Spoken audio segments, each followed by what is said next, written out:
Hey everyone, interesting question today about happiness and suffering. And it's come in response to something that I often say, that life is about moving into the suffering, not away from it. That it's actually in the suffering that what we're really looking for will be found. So I'll read it out. Hi, Claire. If we keep heading into and even appreciating the suffering, surely we'll just keep finding ever more of it. In your mind, that's a good thing, exclamation mark, brackets. In my mind, why would you want to ruin every day looking for more experiences of suffering? Why not choose to spend your time looking for all the obvious beauty, love, and joyful moments instead? It seems to me we get more of what we focus on. I guess I cannot get my head around the fact that you would rather be in suffering than happiness, so that you can find out true nature, i.e. happiness. Why not just cut out the awful middleman? Yeah, brilliant. I love how it's written as well, like excellent challenge. Um, okay, yeah, so let's think about what happens when we look for happiness. And this is it's completely normal, isn't it? It's obvious that we would be looking for happiness. Also, it's very normal and natural because it's known that our nature is aliveness, and it is the bliss of aliveness. You know, as a baby, what we were was life in a transient temporary form, witnessing, present, deeply immersed in reality, responding, the sort of uncluttered, unburdened freedom, bliss, peace of life itself. And that's what we're trying to get back to. We know in the core of our being, in the depth of every cell, in the most profound reaches of our subconscious mind, that's known, that peace, that presence, that the sort of purity of intelligence responding. It's known that that's what we are. And so it's very natural that in every conversation, in every action, in every meeting, in every relationship, we're trying to get back to that. It's completely normal, understandable, and right. And what happens when we're looking for happiness, we're looking for peace, and we're looking for it in this reality as an objectively real setup. You know, reality as it appears is taken as being objectively true. So everything that I think about me is true. Everything I think about this world out there is true. And within that, I'm trying to find happiness. I'm trying to find peace. It's vital to me that I find happiness. And that completely ignores or doesn't see, is confused that the whole way I appear, the whole way reality appears, all other people, all events, all circumstances, is because of the way this mind body has been programmed. And in particular, the things that I most resist, the areas I most resent, the things that I'm most trying to avoid, are appearing that way because they are essentially projections from the deepest insecurities, the shame, the fear, the need, the shocks to the system, the trauma, everything that has been experienced and turned into a learning, turned into a this is what I am, this is what the world is. All of that is being projected out. So there isn't an objective fixed reality. There is an ongoing, it's not even an overlay, it's like an ongoing creation. And then because the mind isn't tuned in to that creative process, it just looks real, then there's huge resistance against these things because they represent our worst insecurities, our worst fears. So there's simultaneously a projection of our worst nightmares, our trauma, our wounds out there. It looks real, even though it's entirely created from within. And then everything reacts against it, believing it to be real. So we're sort of constantly ongoing re-traumatizing ourselves, really. And within that setup, which the identified mind has no clue about, really, we're trying to find happiness. And so it looks like the only way we can find happiness and peace is by either changing all this or controlling it, changing, controlling it, going into conflict with it, or escaping it. And yet it's all coming from within us. So the whole setup is like an ongoing battle, exhausting battle of creation, fight, creation, run away, creation, try and control. Total confusion. But it looks desperate that we find happiness and peace within this. And so in come all the ways that we numb emotions, that we switch off the voice in our head, that we use to escape being actually present with any of this that's going on. So we're overworking, we're drinking, we're exercising, we're scrolling, we're having sex, we're doing yoga, we're just doing anything that we can to avoid this whole setup.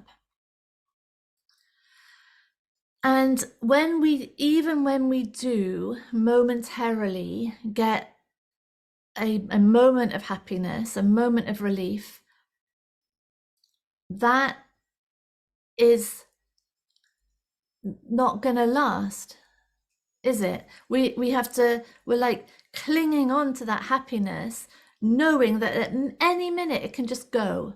And then we're plunged back into that search, that resistance all over again. And so life becomes this sort of vigilant quest to feel okay. If and we sort of looking out for all these little things that are going to make these, I call them mini reliefs, these little things of whatever it is that we're desperate for. We have them temporarily. Temporarily I feel home, and then it's gone. And now what? And so there's this roller coaster of instability, really, always continually trying to find happiness, trying to find peace. And yet there's nothing that can hold on to it. And all the time that we're in that quest, this whole setup of the inner wounds projecting and creating reality goes unquestioned. It just remains as absolute reality. So we can be escaping, blah, blah, blah, doing all sorts of stuff, but it's still here. Nothing has changed here. And it's exhausting. It's exhausting. And as I see it, that whole setup, what I've just described, is the reason for our mental health crisis now. We're not able to be present enough with that projected reality, present to it, to actually see what's going on, because we're so obsessed with the search for happiness that going even anywhere close to it, feeling the suffering that brings about, we got to go. We've got to head. We've got to escape. But when we turn into suffering, when we turn towards it, it does two things primarily. It first of all, opening up the mind body system to feeling awful, to feeling anxious, to feeling depressed, to feeling lonely, to feeling jealous and isolated and incomplete and lacking. Opening up to those feelings, staying with them in the body, to actually allow them space, allow them to come in and to be felt, to be had, and to hold them really from the sense of, I call it parenting, like the truth of what we are, the conscious, aware, spacious existence, the truth of what we are, allows in these very things that we've spent our life trying to avoid, and holds them, has them. And because these are emotions from when we're growing up, these are things that we didn't have the support or the capacity, the maturity, the ability to be with. They were suppressed. We were doing everything we could. These things were suppressed and not felt, and that's carried on all our lives. And now that's the end of it. Now they're allowed out. They're allowed to be felt.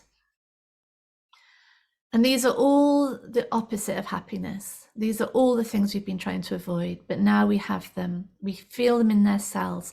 And finally, there is some movement in the system.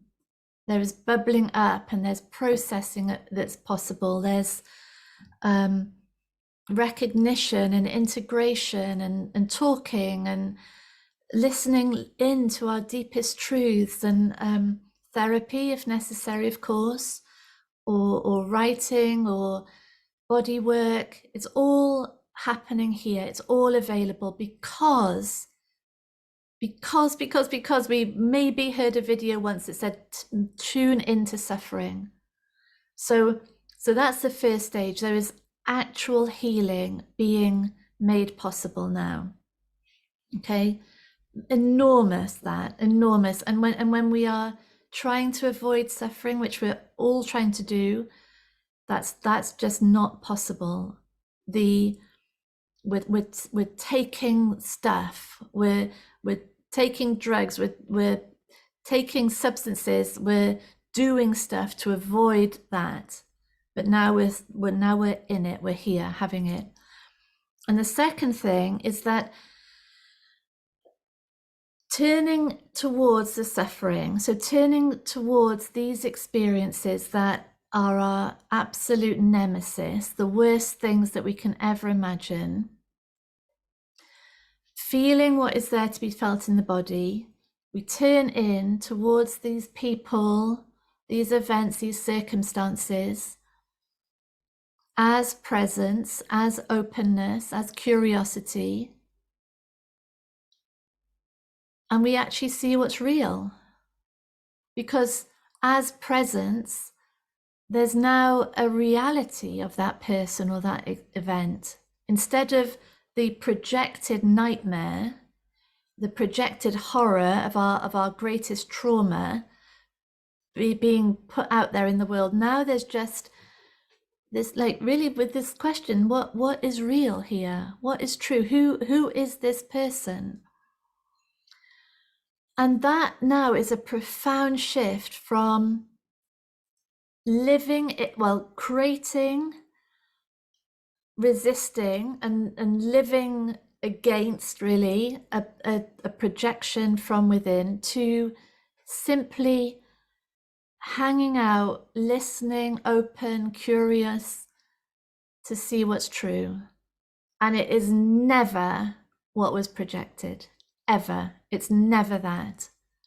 Because what was projected is all our unquestioned beliefs, isn't it? It's all our It's all our most traumatized programs. Bam, bam, bam, bam, bam, all over the place. And now there's just reality. And this now is a profound shift in the embodied reality of the body mind. It's not, like you hear people say, oh, that they excluded me from that event, but I don't mind, because nothing's really real anyway. That's it. No, it's not. That's not it, is it? We're not interested in bypass or some sort of superficial denial. We're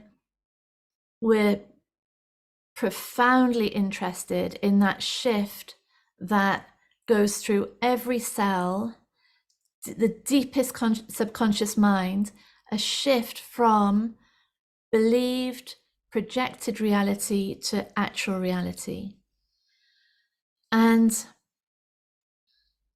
that's not at a word level, that's at an existence level. It's the entirety of us shifts into a deeper, truer, open space. Yeah, it's through the whole system. And now what happens is healing is happening. Our deepest fears are being opened up to. Our deepest shames are talked about. There's an authentic truth that is now available. And now more, and as we do that, as we turn our lives into that process, that's the only purpose of our lives. Our lives become that process of turning towards all the most the biggest sources of suffering in our life, turning towards them, seeing what's true. Now the whole body mind is in reality. The past is transformed. The past no longer looks the way it did, because the past is held in the present moment. And through this healing process, through having the worst emotions, the past is integrated. People in our past are deeply understood. And so the whole system's in reality. And now all there is intelligence in temporary form responding. There's aware presence, there's consciousness, there's the bliss of aliveness in action. And that's what we've been looking for. That's what we've been looking for all our lives. We find it in the suffering. There's no vigilance, there's no fear of what the world might throw up, of what experiences are going to come in, because it's known that the way experiences appear is because there is embodied learning to understand, to integrate, to heal. There's nothing to, we're not afraid of our emotions anymore. We're not afraid of our experience. There's a recognition that it's all like, it's a perfect design. The external world is showing what's inside always. So that's what we've been looking for. That's freedom. That's true peace. It's ironic, isn't it? But true peace can only ever be the openness to experiencing whatever there is to experience, whatever emotion is there to come up. That's peace. Yeah. And true happiness is the same. True happiness is the ability to feel awful. Yeah, we're Cutting out the middleman is our greatest confusion. Yeah. And this question, so just to make sure we address everything that has been asked. Why would you want to ruin every day looking for more experiences of suffering? Because we're not looking for it, it's there, isn't it? The projection creates it, so it's there. We're either present to what's appearing, curious to see what is true about it, or we're running away from it and maintaining it. Why not choose to spend your time looking for all the obvious beauty, love, and joyful moments instead? Because, well, as we talked about, very long video, because that attempt to only have beauty, love, and joy means that we're clinging on to these things when they momentarily appear, as if our life depends on it, because it looks like it does, because it looks like we die when we move into these areas. Yeah. Seems to me we get more of what we focus on. Yeah. So when we're focusing on vigilance, avoidance, resistance, which is really what the search for happiness is, that's what we get more of. But when we're focusing on reality, truth, curiosity, openness, intimacy, engagement, that's what our life becomes. Yeah. I guess I cannot get my head around the fact that you would rather be in suffering than happiness. Yeah. Yes. Because if I'm in happiness, believing that is vital for my survival, for my well-being, for my mental health, my life is full of suffering. But when I'm curious about all the elements of suffering in my life, because of the recognition that they are somehow created from the resistance within me, from the wounds within me, and I stay there, present, open, listening, inquiring, the whole system moves into reality rather than fighting its own projection. Yeah. We cannot cut out the middleman. It's trying to hold on to happiness at all cost is the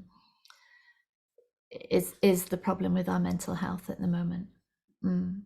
Yeah. So great question. Sorry, the answer was so long. Lots of love. Bye.